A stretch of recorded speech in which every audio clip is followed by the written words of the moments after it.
Hello दोस्तों, स्वागत है आपका हमारे यूट्यूब चैनल पर। और देखिए आज हम लेके आए हैं आपको कक्षा हाई स्कूल में चैप्टर नंबर 10। तो इससे पहले हमने आपको 2 चैप्टर करा दिए हैं। एक चैप्टर नंबर 8 आपको करा दिया है और दूसरा जो है चैप्टर नंबर 9, यानी कि त्रिकोणमिति और त्रिकोणमिति के अनुप्रयोग हमने अब पिछले वीडियो में करा दिया। जिसने नहीं देखा है तो वो हमारी प्लेलिस्ट में जाकर देख लो, ठीक है। चलो हम बात करते हैं आज वृत्त। तो देखिए सबसे पहले हम वृत्त के बारे में आपको बताने वाले हैं कि वृत्त क्या होता है, कि वृत्त की कौन कौन सी मतलब वृत्त की कितनी प्रतिच्छेद रेखाएं होती हैं, कितनी स्पर्शी रेखाएं होती हैं, वो आपको हम सब बताने वाले हैं, ठीक है। चलिए देखिए हम यह बात करते हैं प्रतिच्छेद रेखाएं।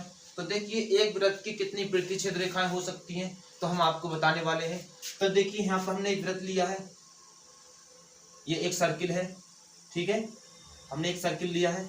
तो देखिए हम अगर एक सर्किल की बात करें तो है प्रतिच्छेद रेखाएं। अगर हम ये बिंदु लेते हैं तो देखिए यहाँ पर कितनी प्रतिच्छेद रेखाएं हो सकती हैं, ठीक है। तो आपको हम ये बताने वाले हैं। देखो जैसे कि अगर आपके पास किताब है एनसीईआरटी की, मैथ कक्षा हाई स्कूल की मैथ की, तो आप उसे पढ़ सकते हो, ठीक है। मतलब आप अपने आगे रख सकते हो।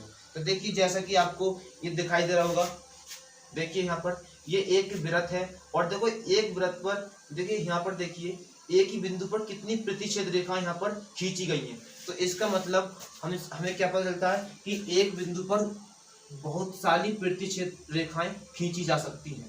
देखिए इस प्रकार से ये कैसी रेखाएं हैं, प्रतिच्छेद रेखाएं हैं। देखिए ये देखिए, तो इसका मतलब कि एक बिंदु पर बहुत सारी प्रतिच्छेद रेखाएं खींची जा सकती हैं। हम बात करते हैं स्पर्श रेखा। तो देखिए ये क्या है, एक वृत्त है, सही है। अब देखिए हम बात करते हैं स्पर्श रेखा की।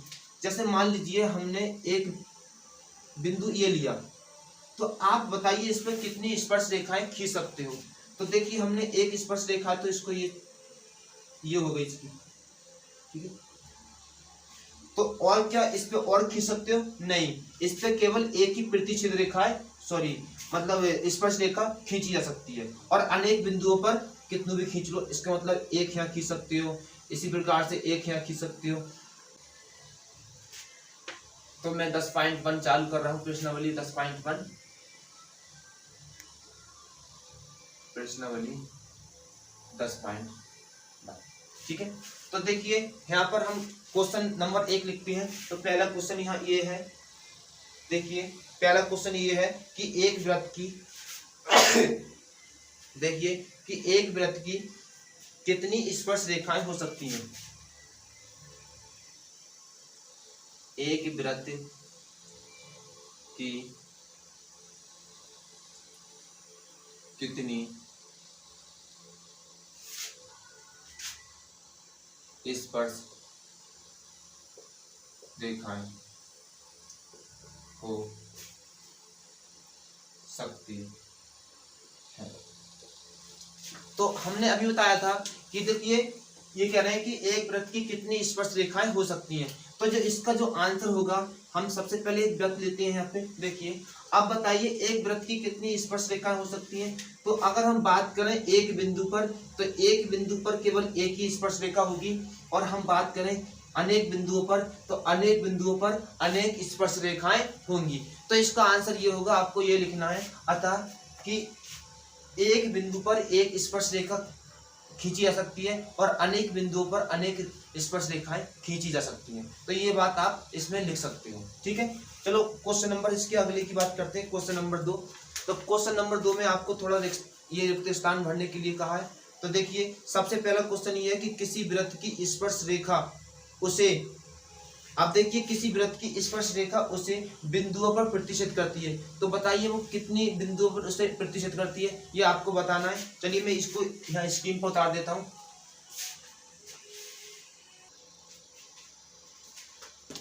तो देखिए दोस्तों, किसी वृत्त के स्पर्श रेखा उसे, तो बताइए कि किसी वृत्त की स्पर्श रेखा उसे बिंदुओं पर प्रतिच्छेद करती है। तो बताइए कितने बिंदुओं पर उसे प्रतिच्छेद करती है। तो देखिए अगर कोई वृत्त है आपका, इस प्रकार से मान लीजिए ये है, ठीक है।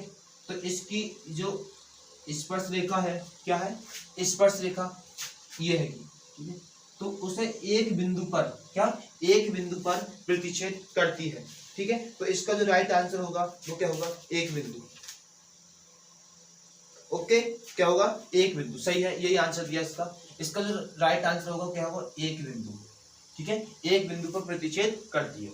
वृत्त को दो बिंदुओं पर प्रतिच्छेद करने वाली रेखाओं को क्या कहते हैं। अब मैंने देखो आपको अगर नहीं बताया तो बता दे रहा हूं। देखिए, अगर कोई वृत्त है तो अगर एक बिंदु यहाँ और एक बिंदु यहाँ, अगर दो बिंदुओं पर इस प्रकार से अगर कोई रेखा काटती है तो उसको छेदक रेखा कहते हैं। क्या कहते हैं, छेदक रेखा कहते हैं। ठीक है, इस बात को ध्यान रखना। तो वृत्त को दो बिंदुओं पर प्रतिच्छेद करने वाली रेखा को कहते हैं छेदक रेखा, छेदक रेखा। ठीक है, छेदक रेखा। अगला देखें, एक वृत्त की, तो बताइए एक वृत्त की समांतर स्पर्श रेखाएं हो सकती हैं। तो देखिए मैं आपको बताता हूं उसमें। तो एक वृत्त ये है, समांतर का मतलब होता है बिल्कुल आमने सामने एक जैसी। तो मान लीजिए अगर हमने समांतर रेखा इधर खींची, ठीक है, तो ये दोनों समांतर है, तो क्या इनकी और समांतर रेखाएं खींची जा सकती हैं, नहीं। अगर इस प्रकार से थोड़ा सा भी अगर इस प्रकार से घुमा दिया तो ये समांतर रेखा नहीं होगी। समांतर रेखा जो होती हैं वो किस प्रकार से होती हैं, बिल्कुल सीधी होती हैं और आमने सामने होती हैं, ऐसे। ठीक है, तो एक वृत्त की जो दो समांतर रेखाएं खींची जा सकती हैं। अगला पॉइंट ये है कि वृत्त तथा उसकी स्पर्श रेखा के उभयनिष्ठ बिंदु को क्या कहते हैं। तो स्पर्श रेखा ये है, ठीक है, मान लीजिए एक स्पर्श रेखा ये है, तो इसके उभयनिष्ठ बिंदु को क्या कहते हैं, बताइए इसको क्या कहते हैं। तो देखिए हम इसको क्या बोलेंगे, इसको स्पर्श बिंदु बोलते हैं, स्पर्श बिंदु कहते हैं। ठीक है, तो चलिए अगले क्वेश्चन की तरफ। तो अगला क्वेश्चन देखिए,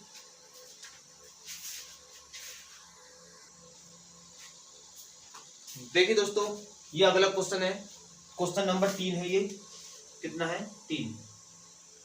कह रहे हैं कि 5 सेंटीमीटर त्रिज्या वाले एक वृत्त। तो जैसा कि सवाल में बोला गया है हम उसी प्रकार से सवाल को हल करते हुए चलेंगे। तो सबसे पहले कह रहे हैं कि 5 सेंटीमीटर त्रिज्या वाले एक वृत्त। तो हमने कोई एक 5 सेंटीमीटर त्रिज्या वाला क्या ले लिया, एक वृत्त ले लिया। इसकी त्रिज्या कितनी है, इसकी त्रिज्या कितनी है, 5 सेंटीमीटर। कितनी है, 5 सेंटीमीटर। ठीक है, वृत्त के बिंदु P पर स्पर्श रेखा PQ। अब मान लो कोई बिंदु, देखो ये तो O मान लीजिए, यहाँ एक P है, इस पर क्या खींच रही है, एक स्पर्श रेखा है, और स्पर्श रेखा बिल्कुल सीधी इस प्रकार से आपको दिखानी है, ये इसके भीतर नहीं जानी चाहिए। ठीक है, तो ये हो गई इसकी स्पर्श रेखा PQ। ये क्या, PQ। केंद्र O से, तो केंद्र आपका O है, O से जाने वाली एक रेखा से बिंदु O पर इस प्रकार मिलती है, ठीक है, कि OQ बराबर कितना है, OQ बराबर 12 सेंटीमीटर। OQ बराबर 12 सेंटीमीटर। तो PQ की लंबाई ज्ञात कीजिए। किसकी, PQ की लंबाई हमें ज्ञात करनी है। तो देखिए यहाँ पर ये एक समकोण त्रिभुज बनना है। हमेशा याद रखना कि स्पर्श रेखा जो होती है वो केंद्र के साथ 90 डिग्री का कोण बनाती है। ये प्रमेय भी है, हम आपको आगे पढ़ा देंगे। तो देखिए इसका आंसर किस प्रकार से आपको लिखना है। तो सबसे पहले आप क्या करोगे, एक त्रिभुज क्या, OPQ में, OPQ में। तो बताइए इसमें, देखो इसमें आपको पाइथागोरस की प्रमेय लगानी है। तो पाइथागोरस की प्रमेय से, पाइथागोरस की प्रमेय से, तो देखिए पाइथागोरस की प्रमेय क्या होती है, तो आप सभी को पता होगा क्या होती है, लंब का स्क्वायर, सॉरी पहले कर्ण का लीजिए, कर्ण का स्क्वायर यानी कि OQ का स्क्वायर बराबर क्या होता है, लंब का स्क्वायर यानी कि OP का स्क्वायर, और प्लस आधार का स्क्वायर यानी कि PQ का स्क्वायर। ठीक है, बताइए यहाँ पर OQ का स्क्वायर कितना दिया है, 12 दिया है। OP का स्क्वायर कितना दिया है, तो OP का दिया है 5, प्लस PQ का हम निकालना है। 12 का होता है 144, 5 का होता है 25, प्लस PQ का स्क्वायर। देखिए 25 को इधर लिखाएंगे तो ये इधर आके क्या हो जाएंगे, माइनस हो जाएंगे, उधर बचा PQ का स्क्वायर। अगर यहाँ से हम स्क्वायर हटाएंगे तो इधर क्या लग जाएगा, रूट, और 144 में 25 गया, कितना बचा, 19, 119, और यहाँ से स्क्वायर हटाएंगे क्या जाएगा, इधर रूट लग जाएगा। ठीक है, तो यहाँ PQ का जो मान आया वो कितना आया, रूट 119। तो इसका जो सही आंसर होगा वो कितना होगा, रूट 119। देखिए दोस्तों, अब देखो इसका जो अगला क्वेश्चन है वो एक प्रमेय टाइप की है, वो हम आपको बाद में करा देंगे। ठीक है, तो ये आपका प्रश्नावली एंड हुआ।